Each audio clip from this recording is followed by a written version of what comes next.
and all. This is J. Anusha, working as lecturer in physics under the department general section. Working in SS Government Polytechnic, Zahirabad. And for first year, second sem students, the subject what I'm dealing with is applied physics with the subject code 18 common 203F. From our syllabus, the main topic what we are dealing with is electricity and measuring instruments, which is 5th chapter in our syllabus. For today's class, from this chapter, we are going to discuss about moving coil galvanometer. Now, to understand this topic, we are using a PowerPoint presentation. We can see photographs also if they are needed. The main objective of today's class is, on completion of this period, you would be able to understand what is construction and working of moving coil galvanometer. Now, before moving on to today's class, let us recall what we discussed in previous class, that is recap for our today's class. In the last period, we studied about meter bridge and its importance. Actually, we have studied superconductivity. So, you can take it as superconductivity. Now, what is moving coil galvanometer? Now, it is a device which is used to measure and detect the small electric currents. To measure small electric currents, we are going to use a device which is known as moving coil galvanometer. Now, as we have seen our chapter as electricity and its measuring instruments. So, it is the instrument to measure electric current. So, we can detect and also we can measure electric current. Now, what is the working principle behind moving coil galvanometer? Moving coil galvanometer works based on the principle that when a current carrying rectangular coil is placed in a magnetic field, it experiences torque. Under the action of this torque, the coil rotates and this deflection in the coil is directly proportional to the current which is flowing through the coil.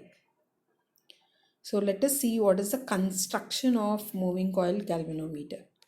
Now here we can see galvanometer consists a rectangular coil PQRS. It is a coil, rectangular coil, which is having n number of turns of insulated copper coil, which is wound over a non-magnetic metallic cylinder. The coil is placed between the poles of the magnet. These magnetic poles are in concave shape. Due to this shape, it produces radial and high intensity magnetic field.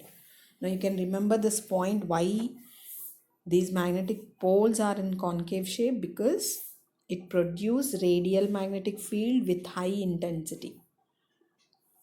A non-magnetic metallic cylinder should be filled with a soft iron. Now this soft iron core increases. Why it is filled with iron core? Because it increases the strength of the radial magnetic field due to its high permeability. As iron is having high permeability, because of this it increases the strength of radial magnetic field. The coil is suspended by a phosphor bronze strip through a torsion head. To that it is free to rotate about the vertical axis. With the help of this, it is free to rotate about the vertical axis. To other end of the coil, it is connected to the light spring and finally to the terminal T2, and the torsion head is connected to terminal T1. Now you will understand it clearly when you look onto the picture. A concave mirror is placed to the suspension strip to note the deflection of the coil using lamp and scale arrangement. Using lamp and scale arrangement, we can measure the deflection of the coil. Now here you can see a beautiful picture which is showing us the of moving coil galvanometer. Here you can see a torsion head phosphorus bronze strip which is connected to torsion head T1, and the other end of the coil is connected to T2 torsion head. Now here you can see N and S, which are poles of a two poles which are in concave shape, and we can see a mirror M which is used to find the deflection of the coil. Now here you can see how a radial magnetic field turns the rectangular coil.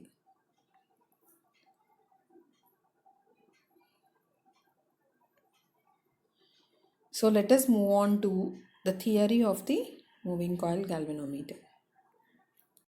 Now here we have seen that PQRS be a single turn of the coil and a current I flows through the coil.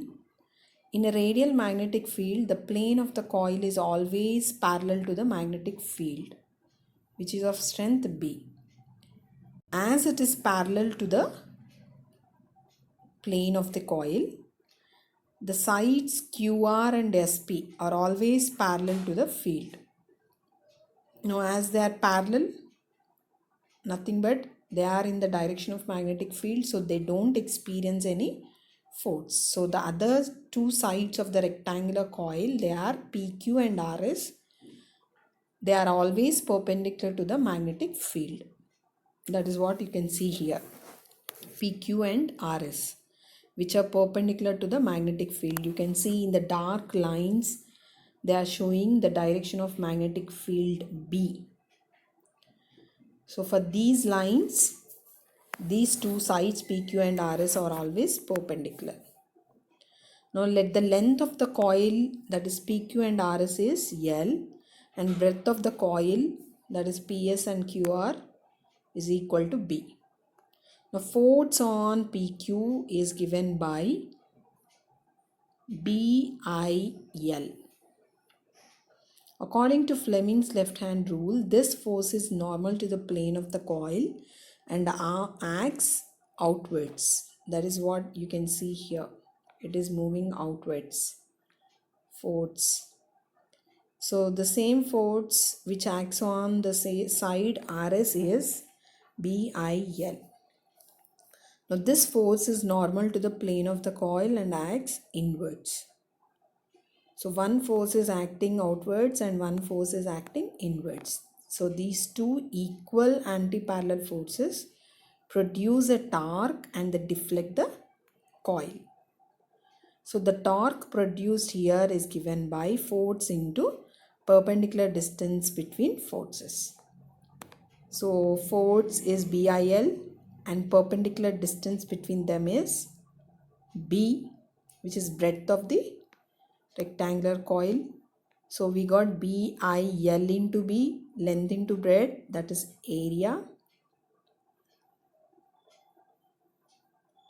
So if there are n number of turns in the coil, the torque produced is NBIA, where n is number of coils, B is strength of magnetic field, and I is the current which is flowing through the coil, and A is area of cross section. It is not area of cross section, it is area of the rectangular coil. So the rotation of the coil produces a twist in the suspension wire, produces a resisting torque which is directly proportional to the angle of deflection. So at equilibrium, deflection torque is equal to restoring torque. So NBIA is equal to K into theta, where K is the torsional constant of the spring. which is nothing but the restoring torque per unit twist. For one twist, how much it is rotated, that is torsional constant. So by using the equation NBIA is equal to K into theta, we can find that the electric current in the coil is given by I is equals to K by NBA into theta. Now here K is constant, number of coils, nothing but number of turns in the coil are constant, magnetic field is constant, and the area of the coil is also constant. So we can take all the terms which are in the bracket are constant. So therefore we can say that I is directly proportional to theta. So what it says us that the deflection of the galvanometer is directly proportional to the current which is flowing in the rectangular coil. So lamp and scale arrangement by using lamp and scale arrangement, we can find the amount of deflection in the coil which is equal to the amount of current which is flowing in the coil. So what we discussed in today's class, let us summarize. We have discussed the construction and working of moving coil galvanometer. So let us see how much we have learned using some questions here. What is moving coil galvanometer used for? Is it used for measurement of voltage only, measurement of resistance, measurement of small currents, or measurement of electric field? So obviously it is used to measure small currents.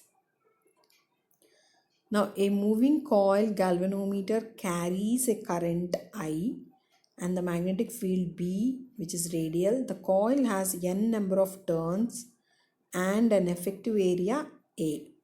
The torque acting on the coil of a moving coil galvanometer is given by, so we have seen this in the derivation. So that is NBAI. That is C is the correct answer for this question. So the deflection theta is related to the electric current I in a galvanometer by the relation proportional to theta or tan theta, sin theta or cos theta. It is proportional to theta. Simply it is proportional to angle of deflection. So it is A is the correct answer for this question. What is the shape of a magnet in moving coil galvanometer to make the radial magnetic field? So this is also we have seen whether it is convex, horseshoe, concave or none of the above. It is concave. To produce radial magnetic field, we use concave cylindrical magnet. So here are some frequently asked questions. Explain moving coil galvanometer. So with the help of a diagram, we are going to explain what is the construction theory and what is the relation between I and theta in the first question. And in the second question, it is simply to draw a legible sketch of moving coil galvanometer. So with this, we are concluding our class. So what we discussed in today's class, that is about moving coil galvanometer, which is the instrument used to measure electric current. Thank you so much.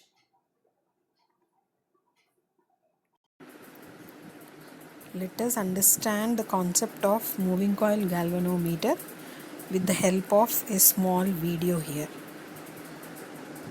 We'll see the principal, construction and the working of moving coil galvanometer now.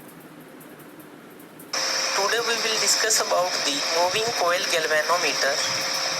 What is moving coil galvanometer and what are the parts of the moving coil galvanometer? Firstly, we have a base with leveling screws and a frame in which our moving coil galvanometer will work. We have a north pole and a south pole magnet with a rectangular coil inside the north pole and south pole. We have a torsion head on the upper portion of the frame, terminal 1 on the left side and terminal 2 on the right hand side. This torsion head is connected to the rectangular coil, and also this is connected to the terminal 1. Rectangular coil is connected with the elastic spring, and this elastic spring is connected to the terminal 2. There we have a soft iron core in between the rectangular coil for providing radial magnetic flux from the north pole and south pole magnet. So these are the parts of the moving coil galvanometer. Now we will discuss about the working of the moving coil galvanometer. What will happen? There is a mirror for observing the coil rotation. Now north pole and south pole magnet will give magnetic flux which will produce rotation effect in the rectangular coil, and this rectangular coil is attached with the spring which will also rotate to some extent. Then this is connected with the terminal T2 and coil upper portion is connected to the terminal T1. The angle of the coil rotation we will measure how much the angle coil will rotate, and this angle will be proportional to the current flowing in the circuit. So from the angle of the coil rotation we can measure the current flowing in the circuit, and this spring will help to restoring the coil position back. As the coil rotate, it will restore it again and again, and we can measure angle of the coil for measuring the current in the circuit. So this is the moving coil galvanometer. Terminal T2 and terminal T1 will also be connected to the galvanometer for direct reading. Moving coil galvanometer. Moving coil galvanometer is a device used for measuring the current in a circuit. Principle. Moving coil galvanometer works on the principle that a current carrying coil placed in a magnetic field experiences a torque. Construction. It consists of a rectangular coil of a large number of turns of thin insulated copper wire wound over a light metallic frame. The coil is suspended between the pole pieces of a horseshoe magnet by a fine phosphor bronze strip from a movable torsion head. The lower end of the coil is connected to a hairspring of phosphor bronze having only a few turns. The other end of the spring is connected to a binding screw. A soft iron cylinder is placed symmetrically inside the coil. The hemispherical magnetic poles produce a radial magnetic field in which the plane of the coil is parallel to the magnetic field in all its positions. A small plane mirror M attached to the suspension wire is used along with a lamp and a scale arrangement to measure the deflection of the coil.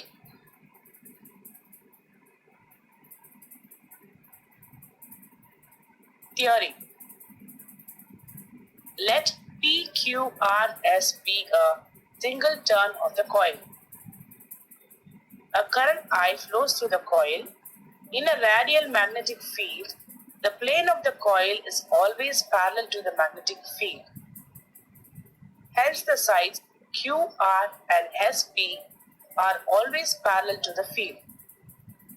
So, they do not experience any force.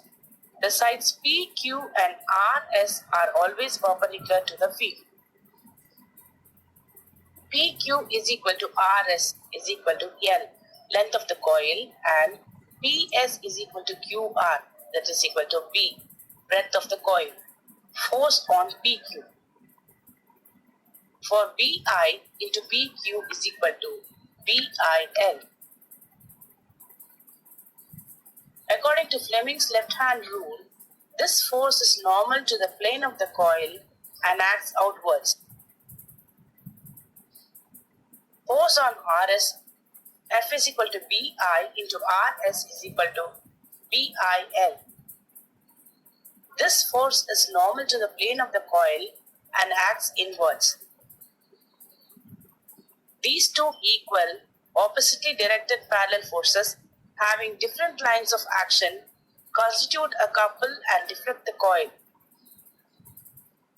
If there are n turns in the coil, moment of the deflecting couple is equal to NBIL into B is equal to NBIA.